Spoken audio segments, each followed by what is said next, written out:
Today I am going to show you how to fix a oil leak on your lawnmower.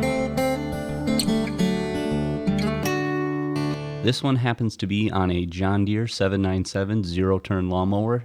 When I bought this thing at an online auction and got it home and found the oil leak, I was pretty worried because I didn't know how bad of an issue it was. I thought that the reason the oil seal went out was because the main bearing was going out, which can cause vibration and then cause the seal to go bad. And I can confidently say that that is not the case because I have mowed for a whole season and the seal is still not leaking, still looks good, and the oil is still nice and clean. Start off by draining all of the engine oil and then remove the belt and PTO. The PTO is held on by one bolt and you may need an impact wrench to get it off because the engine can turn over when you try to loosen the bolt. And be careful when you pull it off because there's a little woodruff key on the shaft and that will need to go back in place when it's time to reassemble everything. There's also the electrical plug that needs to be removed in order to completely get the PTO out of the way, but you can just set it off to the side. You don't really have to unplug it if you don't want to. Next, it's time for the muffler. It always helps to spray a little penetrating oil on these nuts to help break them free.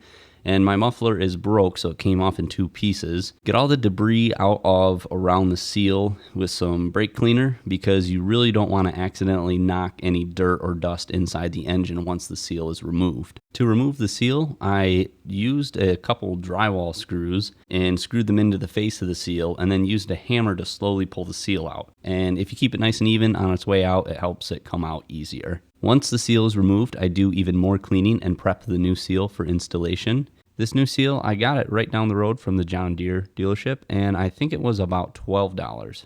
You can see the lip on the inside of the old seal is very worn out, and this is most likely what caused it to leak. I put a bit of grease on the inside of the new seal, which rides against the crankshaft. Get it lined up and tap it slowly into position.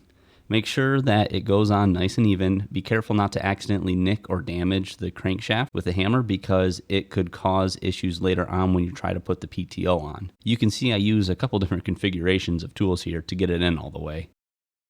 Once it's on all the way, I do one last cleaning and then reinstall the muffler, PTO, and belt. I also put a new oil filter on because I was changing my oil at the same time.